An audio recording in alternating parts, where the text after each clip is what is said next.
السلام علیکم ورحمۃ اللہ وبرکاتہ۔ نحمدہ ونصلی علی رسولہ الکریم، اما بعد فاعوذ باللہ من الشیطان الرجیم، بسم اللہ الرحمن الرحیم۔ رب اشرح لی صدری ویسر لی امری واحلل عقدۃ من لسانی یفقہوا قولی۔ ربنا زدنا علما، اللہم فقہنا فی الدین وعلمنا تأویل۔ ربی یسر ولا تعسر وتمم بالخیر وبک نستعین۔ اللہم اجعلنا من الذین آمنوا وعملوا الصالحات وتواصوا بالحق وتواصوا بالصبر۔ اللہم ثبتنا عند الموت بکلمۃ لا الہ الا اللہ محمد رسول اللہ۔ سب کو ویلکم کرتی ہوں اس دعا کے ساتھ کہ اہلا و سہلا و مرحبا، یا رب بنا دے ہم سب کو اہل القرآن و اہل التقوی و مغفرہ، الہی آمین ثم آمین۔ سورۃ الحجر، آیہ نمبر 10۔ اعوذ باللہ من الشیطان الرجیم، بسم اللہ الرحمن الرحیم۔ وَلَقَدْ أَرْسَلْنَا مِن قَبْلِكَ فِي شِيَعِ الْأَوَّلِينَ وَمَا يَأْتِيهِم مِّن رَّسُولٍ إِلَّا كَانُوا بِهِ يَسْتَهْزِئُونَ كَذَلِكَ نَسْلُكُهُ فِي قُلُوبِ الْمُجْرِمِينَ لَا يُؤْمِنُونَ بِهِ وَقَدْ خَلَتْ سُنَّةُ الْأَوَّلِينَ۔ اللہ تعالیٰ کا وعدہ ہے، وَلَقَدْ أَرْسَلْنَا مِن قَبْلِكَ فِي شِيَعِ الْأَوَّلِينَ، اے محمد صلی اللہ علیہ وسلم، ہم تم سے پہلے بہت سی گزری ہوئی قوموں میں رسول بھیج چکے ہیں۔ کبھی ایسا نہیں ہوا کہ ان کے پاس کوئی رسول آیا ہو اور انہوں نے اس کا مذاق نہ اڑایا ہو۔ مجرمین کے دلوں میں تو ہم اس ذکر کو اس طرح گزارتے ہیں، اس سلاخ کی مانند، جیسے وہ کہتے ہیں نا تپتی ہوئی سلاخ ہوتی ہے نا، مجرمین کے اوپر اس طرح بھاری ہوتی ہے یہ قرآن کی بات، وہ پھر اس پر ایمان بھی نہیں لاتے ہیں۔ كذلك نسلكه في قلوب المجرمين لا يؤمنون به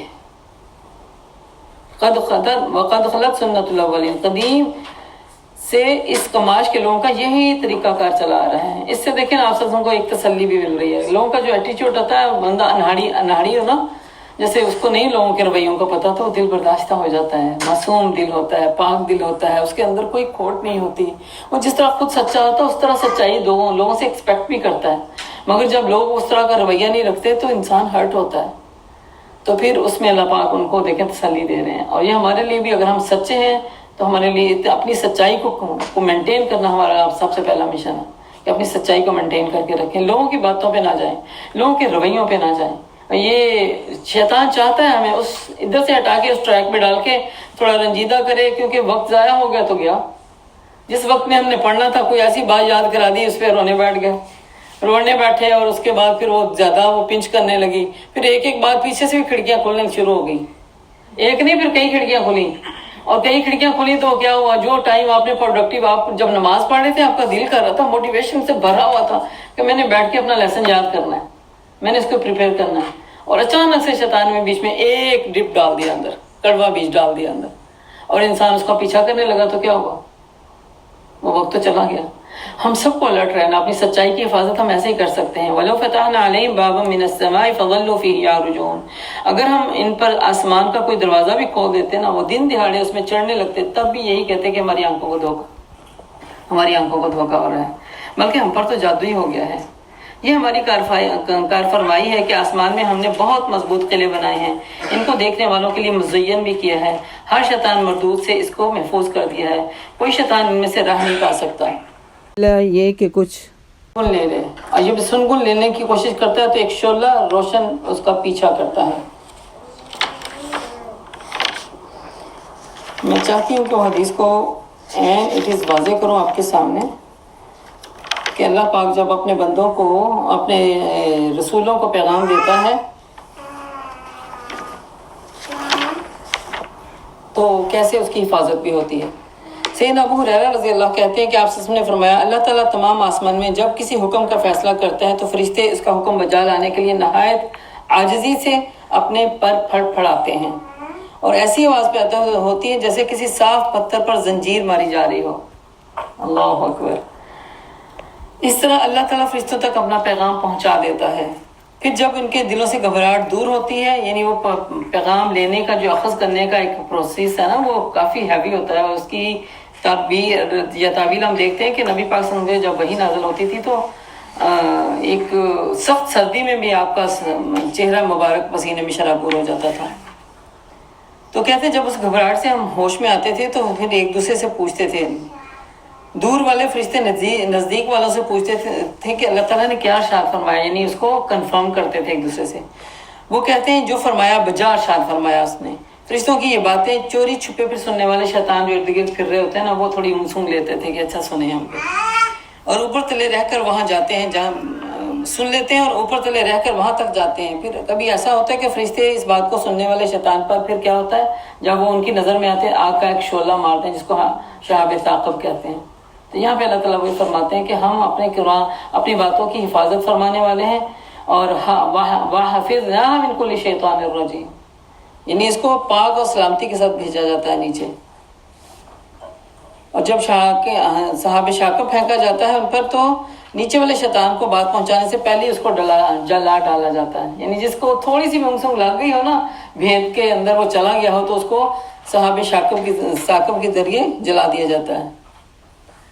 اور کبھی یہ شعلہ اسے بات پہنچانے کے بعد پہنچتا ہے تو اوپر والا شیطان نچلے کو بات پہنچانے میں کامیاب اگر ہو بھی جائے تو اس طرح وہ بات زمین تک آ پہنچتی ہے. پھر وہ بات ساحر اور کاہن مجنون ان کے منہ میں چلی جاتی ہے. یعنی کچھ چھوٹی چھوٹی باتیں جو ان کے منہ میں آ جاتی ہیں، ادھر ادھر پہنچ جاتی ہیں، وہ پھر کاہنوں کے دلوں میں ڈال دیتے ہیں. تو اس میں وہ 100 جھوٹ ملا کر لوگوں کو بیان کرتے ہیں. پھر اگر اس میں کوئی بات سچی نکل آئے تو کہتے ہیں دیکھو اس نجومی نے تو ہمیں یہ خبر دی تھی کہ فلاں وقت ایسا ہوگا، اور وہ بات سچ نکلتی ہے. اور یہ بات ہوتی ہے تو آسمان، یہ وہ بات ہوتی ہے جو آسمان سے چرائی گئی تھی. ٹھیک ہے، ورنہ غیب کا عالم کوئی نہیں ہے. یہ بس وہ کہتے ہیں نا تکے لگاتے ہیں، اپنی بات کو پروموٹ کرنے کے لیے تکے لگاتے ہیں، بس جس تکے. اور اس میں کوئی ایک بات سچی بھی ہوتی ہے تو ظاہر ہے پھر انسان کا جو یہاں پہ دنیا والے انسان ہیں ان کا ایمان خراب ہو جاتا ہے. اس لیے ان کہانوں مجنونوں اور ان کے پیچھے نہیں جانا چاہیے. اللہ کے نبی صلی اللہ علیہ وسلم نے ان کے بارے میں سخت وعید فرمائی ہے کہ آپ کا ایمان ضائع ہو جاتا ہے جب آپ کسی سے کوئی حال پوچھتے ہیں، اپنے فیوچر کا حال پوچھتے ہیں یا اپنے ہاتھ دکھاتے ہیں. ہم نے زمین کو پھیلایا اور اس میں پہاڑ جمائے، اس میں ہر نوع کی نباتات ٹھیک ٹھیک نفی تولی مقدار کے ساتھ اگائی، اور اس میں معیشت کے اسباب فراہم کیے تمہارے لیے بھی، ان بہت سی مخلوقات کے لیے بھی جن کے رازق تم نہیں ہو. کوئی چیز ایسی نہیں جس کے خزانے ہمارے پاس نہ ہوں. سبحان اللہ، ہر چیز کا خزانہ ہے. خزانہ سمجھتے ہیں اس کا کثیر تعداد میں مال کا ہو جانا. یعنی پانی کا بھی اللہ کے پاس خزانہ ہے، کھانے کا بھی اللہ کے پاس خزانہ ہے، اور جتنی دنیا کی نعمتیں سب کا اللہ کے پاس خزانہ ہے. اس کو خزانے سے دیتے ہوئے لوگوں کو کبھی اس خزانے میں پانی کے قطرے کے برابر بھی کمی نہیں آتی. وہ اتنا عالی شان بادشاہ ہے.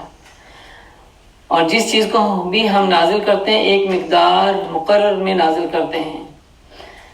بار اور ہواؤں کو ہم ہی بھیجتے ہیں، اور پھر آسمان سے پانی برساتے ہیں، اور اس پانی سے تمہیں سیراب کرتے ہیں. اور اس دولت کے خزانہ دار تم نہیں ہو.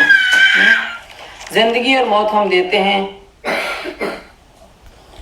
زندگی اور موت ہم دیتے ہیں، اور ہم ہی سب کے وارث ہونے والے ہیں. پہلے جو لوگ تم میں سے ہو گزرے ہیں ان کو ہم نے ہی دیکھ رکھا ہے، اور بعد کے آنے والی بھی ہماری نگاہوں میں ہے. یقیناً تمہارا رب ان سب کو اکٹھا کرے گا، وہ حکیم اور علیم ہے. وَإِنَّ رَبَّكَ هُوَ يَحْشُرُهُمْ إِنَّهُ حَكِيمٌ عَلِيمٌ. وَلَقَدْ خَلَقْنَا الْإِنسَانَ مِنْ صَلْصَالٍ. اب انسان کی تخلیق کی بات ہو رہی ہے. ہم نے انسان کو سڑی ہوئی مٹی کے سوکھے گارے سے پیدا کیا، اور اس سے پہلے جنوں کو ہم نے آگ کی لپٹ سے پیدا کر چکے تھے. پھر یاد کرو اس موقع کو جب تمہارے رب نے فرشتوں سے کہا تھا کہ میں سڑی ہوئی مٹی کے سوکھے گارے سے ایک بشر پیدا کر رہا ہوں. جب میں اسے پورا کر چکوں تو میں اس میں اپنی روح پھونک دوں گا. اپنا اذن.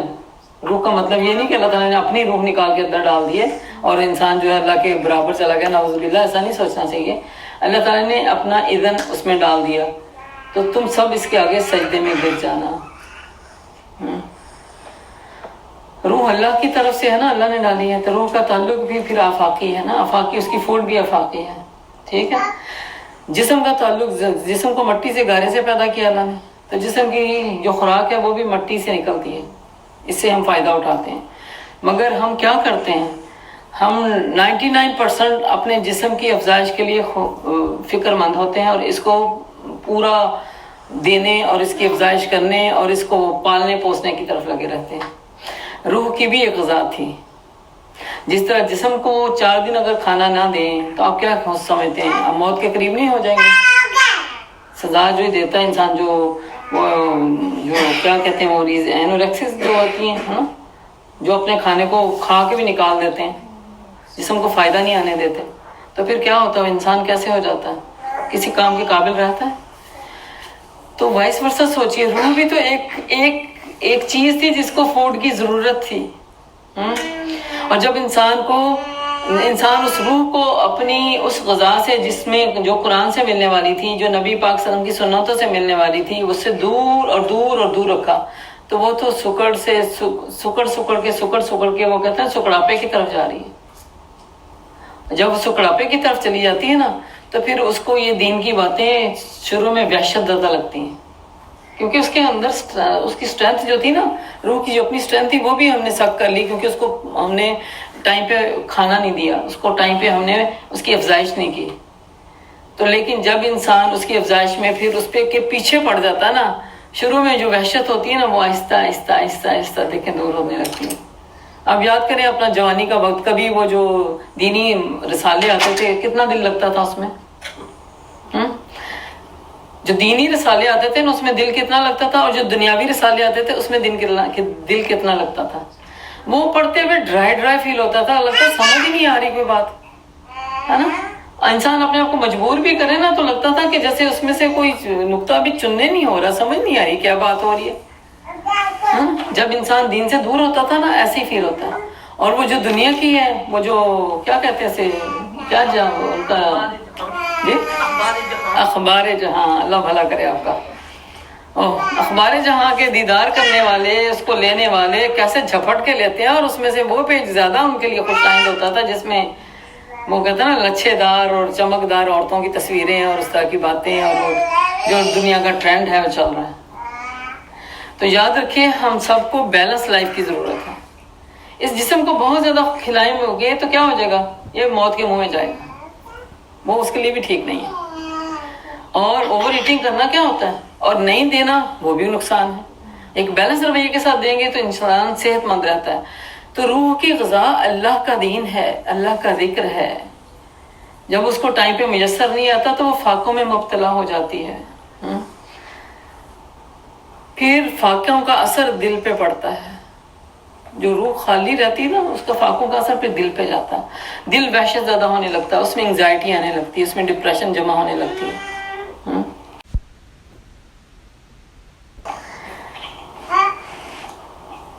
تو ہم سب کو چاہیے کہ جو نیوٹریشن جسم کے لیے چاہیے تھی نا خوراک کے اندر، وہ نیوٹریشن روح کے لیے بھی چاہیے، اس کو بھی عمل کے حساب سے قرآن سے خوراک ملنی چاہیے، حدیث سے عمل کی نقطے ملنے چاہیے، تاکہ انسان جو ہے اس پہ بھرپور کام کر سکے۔ تو یہاں پہ اللہ سبحانہ تعالیٰ انسان کی تخلیق کے بعد پھر کہہ رہے ہیں ہم نے وَنَفَخْتُ فِيهِ مِن رُوحِي، اپنی روح ڈالی۔ اللہ فطرتاً کیا چاہتا ہے ہم سے، اللہ نے ہمیں فطرت پہ پیدا کیا، اسلام پہ پیدا کیا۔ اسلام پیس، امن، چین سکون کا دین ہے، تو اللہ خود اس چین سکون امن کو پسند کرنے والا ہے۔ وہی روح اپنے اندر اس نے ہمارے اندر ڈالی، یعنی وہ اذن ڈالا۔ تو اس کا مطلب ہے کہ فطرتاً انسان کے اندر یہ دونوں چیزیں پڑی ہیں، ہے نا، حق بھی پڑا ہوا ہے اور شر بھی پڑا ہوا ہے۔ کیسے چھوٹے چھوٹے بچوں کو، جن کو ابھی سینس بھی نہیں ہوتی، ابھی سال 1.5 سال 2 سال کا، آپ شاؤٹ کریں ذرا ان پہ، جن کو اتنی سینس ہے کہ میرے راؤنڈ میں کون بیٹھا ہوا ہے، وہ فوراً دیکھنے جائے گا کہ میری ڈانٹ جو مجھے ماں نے وہاں ڈالی ہے وہ کس نے سن لی ہے نا۔ اپنے رونے سے پہلے وہ دیکھے گا کہ دائیں طرف کس نے دیکھا اور بائیں طرف کس نے دیکھا مجھے۔ یہ فطرت ہے، یہ فطرت ہے۔ اور کیسے اسے پتا ہوتا ہے کہ سچ سچ ہے؟ بچے مان کے سچے، شروع میں بچے سچے ہی ہوتے ہیں، ماں باپ بھی ہیں جو اپنی عادتوں کی وجہ سے ان کو فریب کار جھوٹے بنا رہے، کیونکہ وہ جو جھوٹ بول رہے ہوتے ہیں۔ باہر ڈور بجا کر لو، ابا ہی میسج دے رہے ہیں بیٹے بولو میرے ابا گھر میں نہیں ہے، اور بچے معصوم ہوتے ہیں، کہتے ہیں میرے ابا کہتے ہیں میں گھر میں نہیں میرے ابا کہتے ہیں میں گھر میں نہیں ہوں، تو چور کی چوری پکڑی جاتی ہے۔ تو بچوں کو بھی اللہ تعالیٰ نے فطرت پہ پیدا کیا ہے،